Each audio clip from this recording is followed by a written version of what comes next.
শ্ৰদ্ধা জনোৱাৰ কাৰ্যসূচীত যিসকলে অংশগ্ৰহণ কৰিছে সেই সকললৈ প্ৰমাণপত্ৰ বিতৰণ কৰাৰ কাৰণে যি সভা আয়োজন কৰিছে এই সভাৰ পৰম শ্ৰদ্ধাৰ সঞ্চালক ডাঙৰীয়া আৰু এই সভাতে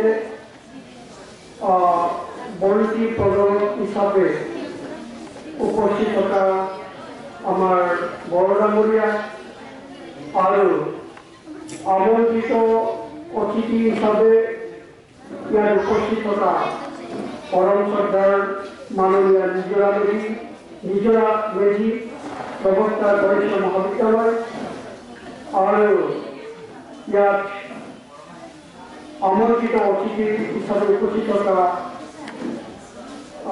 মাননীয় সৰ্দাৰ কৰুণাকান্ত ডেকা সভাপতি বেতন শিক্ষা আৰু কৃষি উন্নয়ন সংঘ কৰিছোঁ আৰু ইয়াত মুখ্য অতিথি হিচাপে আজিৰ সভাত অংশগ্ৰহণ কৰা পৰম শ্ৰদ্ধাৰ ৰংমন ডাঙৰীয়া আৰু মঞ্চত উপবিষ্ট বিশিষ্ট ব্যক্তিসকল আৰু এই আজিৰ সভাত উপস্থিত থকা বিভিন্ন অঞ্চলৰ পৰা ইয়াত অংশগ্ৰহণ কৰা মোৰ পৰম শ্ৰদ্ধাৰ ব্যক্তিসকল আজিৰ এই শুভ খবৰত মই দুআষাৰ ক'ব বিচাৰিছোঁ সঁচাকৈ আজিৰ এই পবিত্ৰ মুহূৰ্তত আমি আমাৰ স্বতন্ত্ৰতা সেনানীসকলক স্বাধীনতা সংগ্ৰামীসকলক বীৰসকলক আমি শ্ৰদ্ধা নিবেদন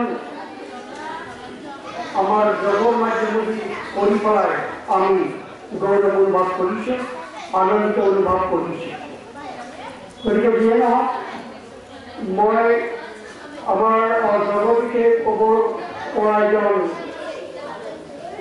ব্যক্তি মাতিছে তেখেতে ভালকৈ ক'ব মই তাক অকণমান ক'ব বিচাৰিছোঁ যে যিসকল বন্ধু বান্ধৱীয়ে আমাৰ যোগ সংস্কৃতিক মানে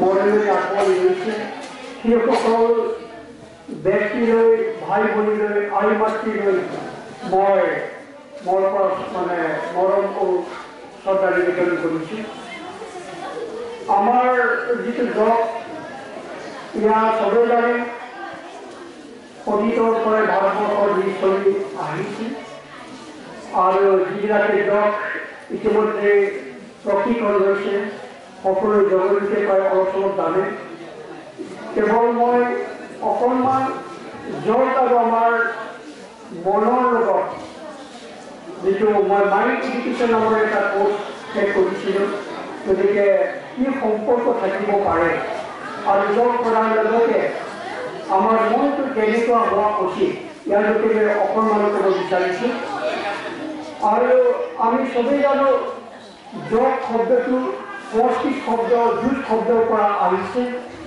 আৰু ইয়াৰ অৰ্থই হ'ল সংলগ্ন কৰা বা সংযুক্ত কৰা তাৰমানে শৰীৰ মন আৰু আত্মাৰ মিলন শৰীৰ মন আৰু আত্মাৰ মিলন তাৰমানে যোগৰ মাজেদি আমাৰ শৰীৰ মন আৰু আত্মাক সংযুক্ত কৰি পেলাই আমাৰ অন্তৰত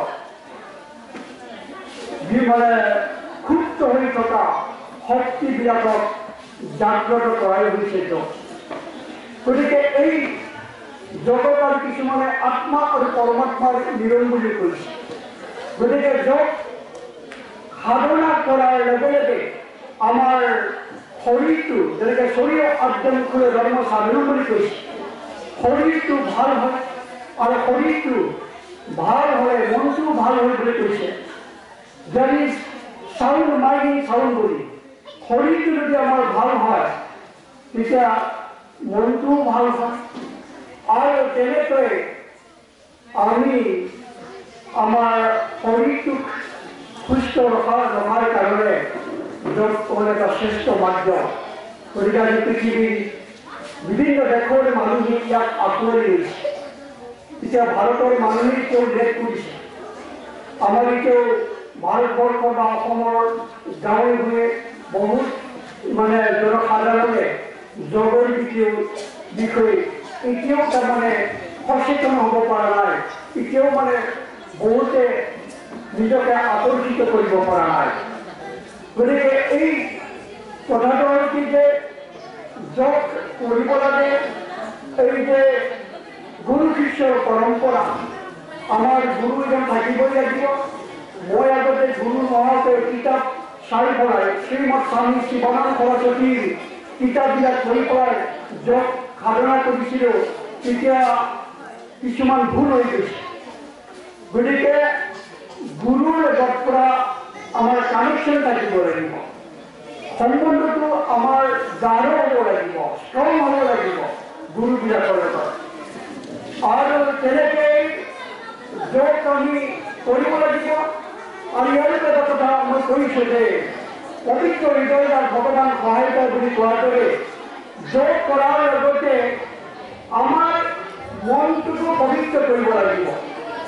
আমাৰ যদি আমি যোগ কৰি থাকোঁ, বোলে আমি যোগ কৰি আছোঁ, কিন্তু আমাৰ মনটো যদি পবিত্ৰ হয়, আমাৰ মনত যদি হিংসা, অসূয়া, কাৰোবাৰ প্ৰতি পচন্দ খং, কাৰোবাৰ প্ৰতি পচন্দ ঘৃণা, এইবিলাক যদি আমি বুকুৰে বান্ধি লৈ পেলাই যদি আমি যোগ সাধনা কৰোঁ, তেতিয়া আমি সাফল্য লাভ কৰিব নোৱাৰিম।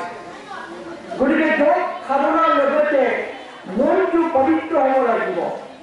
আমি আমাৰ পৰিয়ালবিলাকত ক্ষমাৰ অনুশীলন কৰিব লাগিব, কৃতজ্ঞতাৰ অনুশীলন কৰিব লাগিব। আৰু এটা ধন্যবাদিত মন, থেংকফুল এটা মাইণ্ড, ভগৱানৰ প্ৰতি ধন্যবাদ মানে প্ৰদান কৰা। আমাৰ জ্যেষ্ঠবিলাকৰ প্ৰতি যিবিলাকে আমাক সহায় কৰিছে তেখেতসকললৈ ধন্যবাদ বা কৃতজ্ঞতা জ্ঞাপন কৰা। আৰু যিজন ভগৱানে আমাক সৃষ্টি কৰিছে তেখেতৰ সেই মানে ভগৱানলৈ আমি শ্ৰদ্ধা কৃতজ্ঞতা নিবেদন কৰা। এনেকৈ থেংকফুল এটা মাইণ্ড থাকিব লাগিব, এটা কমপ্লিট মাইণ্ড, আপত্তি দৰ্শোৱা এটা মন লৈ পেলাই। আৰু এই যে ক্ষমাহীন, কাৰো প্ৰতি ক্ষমা নাই, কিছুমানে নিজকো ক্ষমা নকৰে, আনকো ক্ষমা কৰিব নোৱাৰে। তেনেকুৱা যদি আমি প্ৰেমৰ যদি অনুশীলন নকৰোঁ, আৰু যদি আমি শ্ৰদ্ধাৰ যদি অনুশীলন নকৰোঁ, আমি যদি ক্ষমাৰ অনুশীলন নকৰোঁ, আৰু ধন্যবাদিত মনৰ যদি আমি অনুশীলন নকৰোঁ, তেতিয়া যোগ কৰিলেও তাৰ পৰা আমি সম্পূৰ্ণ লাভালাভ লাভ কৰিব নোৱাৰিম। তাৰমানে যোগাসন খালামब्लाबो जोंनि गोसोआ मोजां जानांगोन। जोंनि गोसोआव निमाहानि गोसो, अनसायनाय गोसो, गोथार गोसो आरो सैथोनि गोसो आरो साबायखर बावनाय मोनसे गोसो थानांगोन। बे पवित्र मनेरेহে আমি যোগ সাধন কৰিব লাগিব।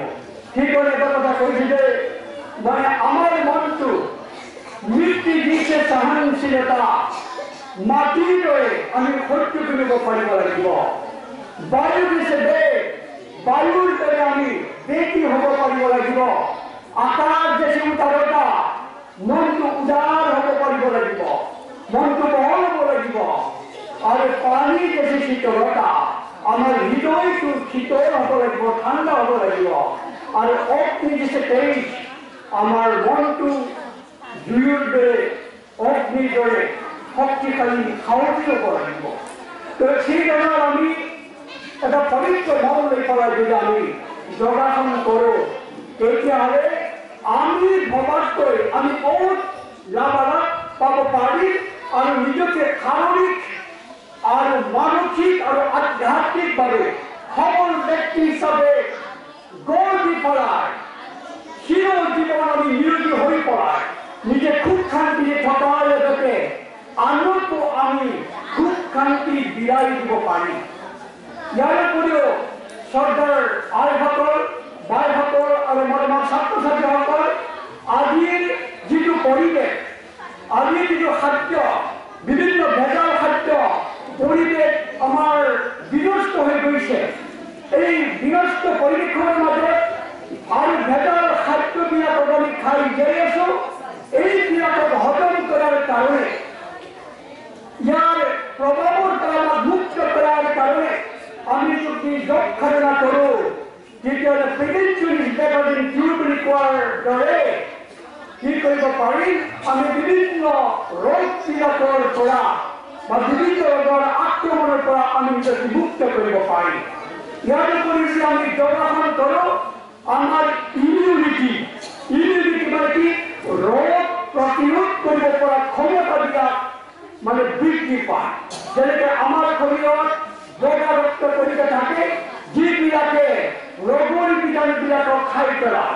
গতিকে আমি যেতিয়া ব্ৰহ্ম মুহূৰ্তত উঠি পেলাই যোগাসন কৰিম আনন্দ মনেৰে, প্ৰফুল্ল মনেৰে, তেতিয়াহ'লে আমাৰ ৰোগ প্ৰতিৰোধ কৰিব পৰা ক্ষমতা বৃদ্ধি হ'ব আৰু তেনেকৈ আমি নিৰোগী হৈ যাই থাকিব পাৰিম। আপোনালোকে জানে, এজন মানুহ মানে বেমাৰী হয়, কি হয়, এখন পৰিয়ালৰে ধ্বংস হৈ যায়। কেতিয়াবা ইমান খৰচী হৈ গৈছে আজিকালি মানে ঔষধ পাতিবিলাকৰ দামবিলাক আৰু চিকিৎসা শাস্ত্ৰত। গতিকে আমি যদি নিৰোগী হওঁ, তেতিয়াহ'লে টকা পইচাৰ পৰাও আমি অৰ্থনৈতিক দিশৰ পৰাও কিছু ক্ষেত্ৰত আমি স্বাৱলম্বী হ'ব পাৰিম। আনকি আজিকালি আপোনালোকে জানে, এই বিভিন্ন মেডিকেলবিলাকত, প্ৰাইভেট মেডিকেলবিলাকত মানে ট্ৰিটমেণ্টৰ লগতে যোগাসন এক্সাৰচাইজবিলাকো কৰিছে। এই নাৰ্ছিং হোমবিলাকত ৩টা-৪টা ব্যায়াম দেখায়, তাতে 500-600 টকা। গতিকে ঔষধ খাই যদি কি হ'ব, ঔষধৰ পাৱাৰটো এটা সময়ত নাইকিয়া হৈ যায়, খালেও তাৰমানে কাম নোহোৱা হৈ যায়। গতিকে ঔষধ খোৱাৰ লগতে যদি আমি যোগাসনবিলাক কৰোঁ, প্ৰাণায়ামবিলাকক কৰোঁ, কোনটো বেমাৰত কোনটো প্ৰাণায়াম কৰিব লাগে, কোনটো বেমাৰত কোনটো আসন কৰিব লাগে, সেইবিলাকক যদি আমি কৰা যায়, তেতিয়া অতি সোনকালে আমি ৰোগৰ পৰা মুক্ত হ'ব পাৰোঁ আৰু ৰোগৰ পৰা মুক্ত হৈ নিজৰ মংগল সাধন কৰাৰ লগতে নিজৰ ঘৰৰ, সমাজৰ, গাঁৱৰ, দেশৰ আমি মংগল সাধনা কৰিব পাৰোঁ। গতিকে মই আৰু বিশেষ ক'ব বিচৰা নাই। আজি এই শুভ মুহূৰ্তত আমাৰ যোগ সঞ্চালক ডাঙৰীয়া আৰু আমাৰ এই যিকেইখন যোগা কেন্দ্ৰই লগ হৈ পেলাই এই মহান অনুষ্ঠানটো অনুষ্ঠিত কৰিলে, তাৰ বাবে তেখেতসকললৈ পৰম শ্ৰদ্ধা নিবেদন কৰি আৰু যিসকল যোগী ভাই ভনীসকলে আজি এই পবিত্ৰ অনুষ্ঠানত উপস্থিত হৈছেহি, তেখেতসকললৈ ধন্যবাদ জ্ঞাপন কৰি আজি মোৰ বক্তব্য সামৰিছোঁ। ধন্যবাদ। নমস্কাৰ।